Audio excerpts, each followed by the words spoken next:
Greetings all, welcome to another episode of Pen and Paint. For today's model, we'll be looking at the beautifully grotesque Skaven rat ogres. Our tutorial will be on green Warpstone and two different metals, death metal and copper brass. All other materials for the sculpts have been covered in the previous Skaven videos of this series, so if you want to know how we painted the skin, fur, or fabrics, check out the episodes after this one. For today's story, we'll be spending a day in the lab with the young biomangler student Geeblit the Ratkin and his half-mad master Akatat. This is the third of 4 episodes in War Battle for Broken Lands, itself the second part of A Red Harvest, our ongoing series inspired by the different spearhead forces of Warhammer Age of Sigmar. And speaking of rats, do you know what's even better than scraping scuttling rats? Fluttering flying rats! Whether they're swooping colonies of small biting beasts or great big behemoths that can chomp off a head with a single bite, Last Sword Miniatures has you covered with their Bat Swarm and Great Bat STL files. Looking for physical prints? Last Sword has a print-on-demand service so you can get your models straight from the resin forges of Spain. An affiliate link can be found in the video description below, where all purchases made go towards supporting the channel. If you'd like to read today's story or listen to it without the video, links to pure text and audio versions can also be found in the video description.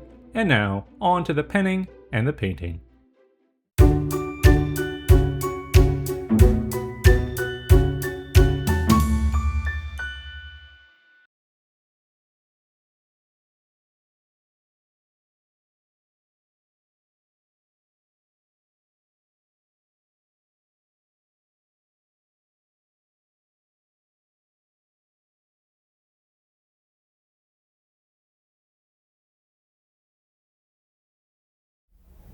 See, watch!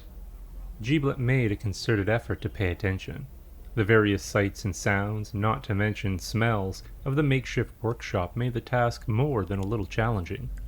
It was now late into the war, with victory close at hand, and Lord Chagits, preferring to keep the Master Stitcher close to the front lines where the latter's creations could be put to immediate use, was constantly moving the workshop. Every time the line pushed forward and was fortified, Chagits would order the Stitcher to gather up his equipment and relocate. The tiresome task of packing and unpacking consumed considerable time and energy. The old rat, despairing at the precious waste of research time, now operated out of boxes instead of an organized laboratory. An unintended casualty of this was cleanliness, already a poorly understood concept amongst the ratkin. What was the use in sweeping, cleaning, mopping, or incinerating failed test subjects when you'd be moving soon enough anyways? As a result, things tended to pool in the Stitcher's workshop. While the Stitcher seemed unbothered by the smell or even to notice it, for his young students it was oppressive. Geeblit blinked hard a few times to clear his head of the noxious fumes, tweaked his nose and whiskers, and clamped down to focus on what his master was doing. It was a rare day he had the great biomangler to himself, and he intended to make the best of it. Akatat, Master Stitcher of Lord Chagits, was loomed over the side of a low wooden slab, a crude operating table roughly 12 feet long and half that wide. The wood was a riot of unsavory colors, crusted with dried blood, bile, and other nauseating fluids both bodily and alchemical. Fresh juices trickled down carved channels and dripped off the lower end. Shallow burns where weird stone fizzled marred its surface. Splayed out across the table was one of Akatat's horrid creations, a rat ogre, monstrous and misshapen. Great worried sores punched out of mottled skin a sickly ochre hue, its ruddy fur matted with filth. So deformed was its hunched back and shoulders by massive muscles that its head appeared jutted straight out from its chest. Dead, beady yellow eyes stared out from the crude iron mask that encased and protected its head. The creature, slain in combat only a few hours earlier, had been dragged back to the workshop by the Stitcher's battlefield scroungers for study. Geeblit, keen to the scroungers' work, had followed them back in the hopes of catching his master at work. He had not expected the Stitcher to provide him with a series of edifying lectures. At present, Akatat was demonstrating the effects of Weirdstone on tendon strength, the rat ogre's flayed arms showing all the stringy bits and bulging muscles. In the ogre's hand was a goblin head, the rest of the dead creature dangling between the broad taloned fingers. In his paw, Akatat held a strange copper and brass tool the shape of a thin dagger handle. In place of a blade was a short length of copper that came to a blunt point. From the base of the tool snaked a line of wire wrapped in wax cloth that ran to a squat box affixed to the lower shelf of the table. There, A vial of Weirdstone glowed dully, screwed into the box's side adjacent to a dial with 3 settings scratched into the surrounding metal: tickle, dance, and death. The device was familiar to Geeblit. He'd even used it once, unbeknownst to Akatat. The young acolyte had snuck into the workshop when his master was away at council and used it to make small dead rats hop about. He knew what to expect when Akatat pressed the device's elongated tip to the muscle group at the base of the tendons. The mighty arm gave a spasm and the ogre's hand clenched around the head. The soft crunch of ears and nose crackled out. Akatat pulled the device away.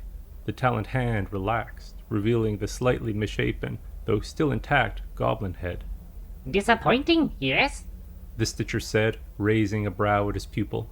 Geeblit nodded, keeping his eyes on the arm.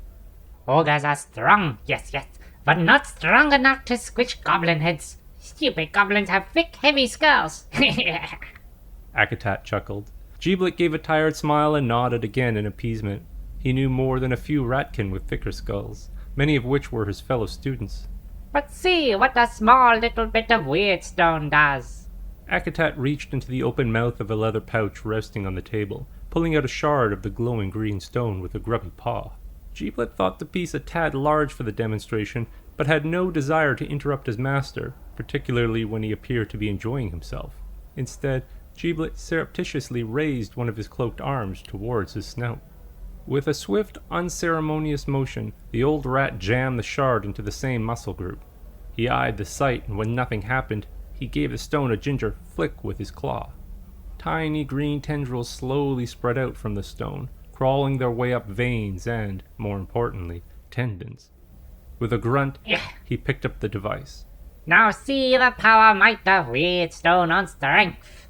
The Stitcher poked the muscle in the same spot, and the rat ogre's hand slammed shut like a trap. There came a deep crunch from within the iron grip of tortured flesh and fur, followed by a slow trickle of red viscous soup out between the fingers. Geeblit peeked over the edge of his arm. He'd expected something a bit more explosive. Akatat had well, apparently, uttering a mild curse of frustration. Perhaps a bigger piece, The Stitcher muttered, tail twitching in agitation. Or maybe perhaps we move this piece a little close. Geeblit, who had been paying more attention than his master, saw the device slip and its electric tip jerk towards the protruding piece of Weirdstone. He lifted his arm just in time. There came an almighty bang, and the small chunk of Weirdstone detonated. Akatat was flung off his feet. Geeblit, shielded from the worst of the blast by where he stood, was nevertheless struck full in the chest as the ogre's great arm, now severed near the elbow, was launched violently at him. The air was crushed out of the ratkin in a wheeze as he was driven backwards by the massive meat, tumbling to the dirt. In the close confines, the sudden pressure change threw wide the workshop door, smashing it against the outside wall, knocking it loose off a hinge. Half deaf and grasping for breath, Geeblit lay stunned for several seconds. When it felt like his brain had stopped rattling around his skull, he tried shoving the arm off him but found it far heavier than it ought to be. He looked about and noticed the goblin was still dangling from its grip. The fist had convulsed so hard from the explosion, the ogre's taloned fingers had punched through the calloused pads and very nearly through the back of the paw. Geeblit wondered distantly if controlled Weirdstone detonations might not be harnessed for some biometric purpose. They were used to great effect by the engineers, after all. By this time, a handful of other ratkin, drawn by the blast, had gathered around the now open doorway.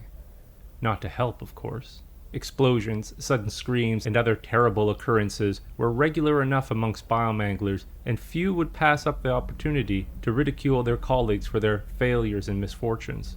Geeblit squeezed out from under the limb and tottered to his feet. While he couldn't hear the gawkers' chitter derisions, he nonetheless waved drunkenly at them to beggar off, chittering off his own string of curses and deprecations as he stumbled his way towards a twitching tail protruding from a flattened crate. The onlookers snickered one last time before departing. Fishing around the shattered pieces of wood, moldering straw, and broken vials, Geeblit found his master's paw, grabbed it, and gave a hard yank. The Stitcher clambered to his feet. Dazed and half-deaf himself, Akatat was otherwise unharmed. Brushing shards of glass from his fur, the old rat ambled over to the slab to inspect the remains of the ogre, waving away Geeblit's concerned inquiries. These things happen, he said dismissively, which, to be fair, they did, and with alarming frequency. Both Akatat and Geeblit peered at the mangled stub of elbow from opposite sides of the table. The explosion had sent more lines of weirdstone corruption shooting up veins and muscles, well into the shoulder and even into the chest. Akatat studied them, tracing them with a claw. Accelerated weirdstone infusion. He muttered to himself, poking and prodding. I wonder, think. Geeblit smiled inwardly, knowing what the unfinished thought going through his master's head was, and pleased that he had come to the same notion first. The Stitcher, eyes dancing and full of youthful vigor Geeblit had not seen before, fixed his student with a look of delight. Let's see how deep the infusion penetrated.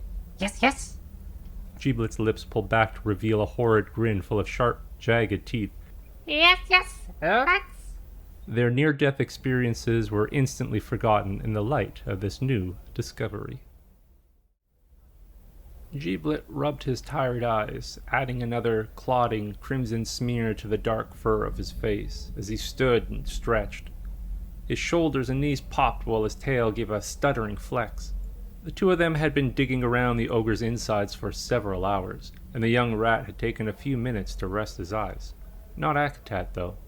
The old biomangler was still at it, poking and prodding with the shocking tool, cutting and snipping, pulling and pushing, trying to figure out the limits of the infusion. Already they had noted several key differences between the standard slow exposure approach and the new explosive injection technique. There was considerable promise. A paw shot up from inside the ogre's chest cavity, holding an oversized, bruised-colored lung. And what of lungs? What good benefit has weirdstone on lungs? Akatat waggled the grisly specimen. Even half asleep, Geeblit knew this one. He opened his mouth to give an erudite response relating to running endurance and mild poison resistance, but the words got lost somewhere along the trip from his brain to his cracked lips. His eye caught a glimmer on the front of his robes, and he looked down. There was a shiny bit of metal sticking out of his chest. All that came out from between his furred lips was a bloody burble of surprise. What's that? Speak talk louder, Geeblit. When his apprentice responded by falling on his face with a thump, the Stitcher gave a snarl, popping his head up from the rat ogre. Louder! What say? Oh. He noted the black-clad figure, then the corpse at its feet. Akatat narrowed his gaze, glowering at the knife runner. What you do that for? Was good student. Creecraw said nothing. Not too dumb stupid. Do you know how hard it is find good rat without rotten brains? Still no response. You go find me new one. Akatat growled. But first, what doing here?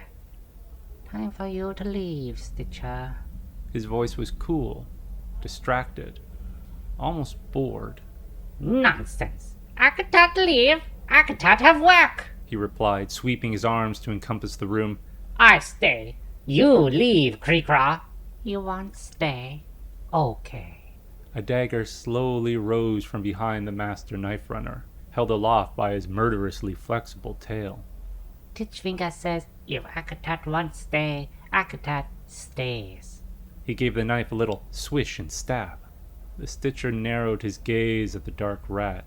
The seer doesn't tell Akatat where go or how stay. Only Chagits can do that. And only, he added quickly with a raised finger, if Akatat agrees. Creecraw looked absently about the room, sniffing the air and wrinkling his pink nose. Aggravated by Creecraw's indifferent attitude and his obvious disdain for the Master Stitcher's standing in court, Akatat was preparing to berate the rat further when his better senses kicked in. Titchfinger knew he couldn't order the Stitcher about. He also knew that threatening him was a grave offense, which meant either the seer was prepared for the consequences of doing so, or he didn't care. In the first case, Titchfinger would suffer or diffuse Chagits' response. In the second case, apathy to a violent reaction suggested a belief that such a reaction wouldn't materialize, which itself meant Akatat's tense frame relaxed. What Titchfinger see? Chagits make mistake? Or Titchfinger make Chagits make mistake? The knife runner shrugged, his sharp, clear eyes fixed on the screened back wall of the workshop. Does it matter? Akatat thought it over. No, He said at length, giving his own shrug. Wait, stay. I get few things. The old rat climbed out of the ogre, off the table, and began rummaging around crates, jamming odd tools and supplies into a hefty satchel. What's that? Creecraw motioned his head to the heavy curtain. More another rat ogre? Akatat shook his head, unscrewing the weirdstone vial from his device and stowing it and the leather bag of the rock away. Experiment, yes. Ogre, no. Something new, different. Show me. The Stitcher sighed. He unshouldered the satchel and set it delicately next to the table. He started removing his heavily soiled cloak as he ambled towards the curtain. Creecraw followed several cautious steps behind, knife lowered but still held at the ready behind his back. It was never wise to let one's guard down around the Stitcher's test subjects, even those that were obviously dead. Akatat gripped the stained curtain and pulled it along its cord to reveal a small alcove. Creecraw's dagger faltered.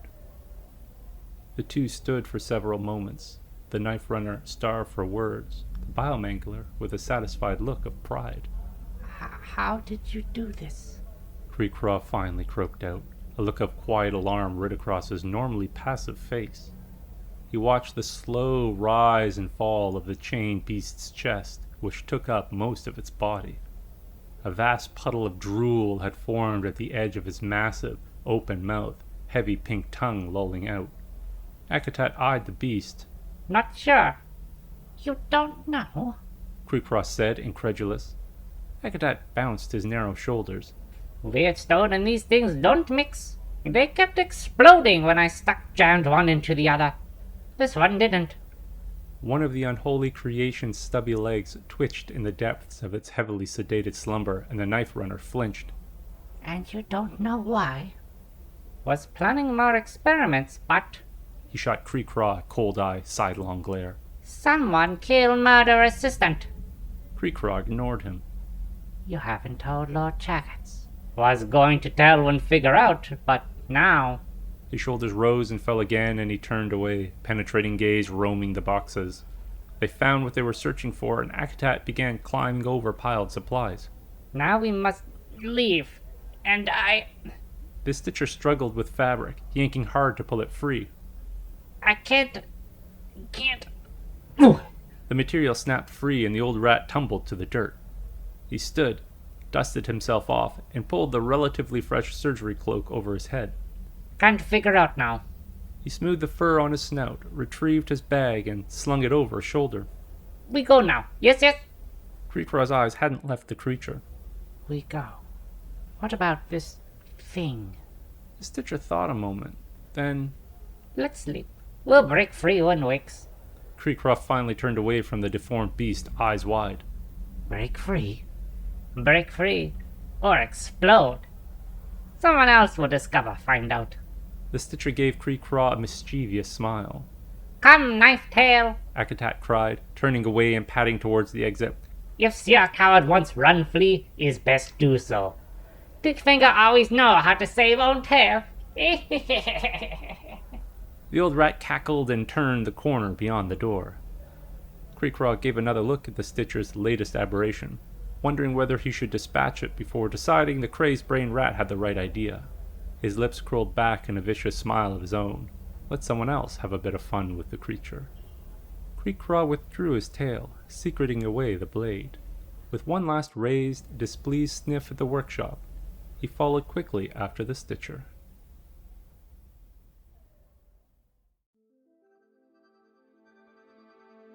That was Biomangling 101, inspired by the grotesquely beautiful Skaven rat ogre models for Warhammer Age of Sigmar. I hope you enjoy the tale.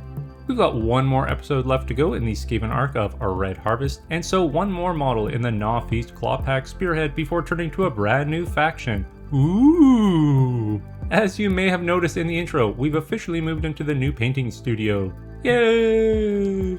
There are some fiddly bits still to massage into place, but everything is feeling really smooth and the space is far more functional than the previous one. I'll have a full walkthrough video next month on the 21st, which is the usual channel update day, by which time the studio and gaming space will be complete. The next terrain video is currently in the works. It too will be coming out next month on the regular Chop Shop day, July 7th. That's in just 3 weeks. If you've enjoyed this video, please like and subscribe. If you have any suggestions, questions, or feedback on anything you've seen in this episode, please comment below. As ever, today's story is available in both pure text and pure audio formats, with links available in the video description. And you know what else is in said description? My affiliate link to Last Sword Miniatures, the best site for fantasy and historical STLs. That's it for today. See you all next time.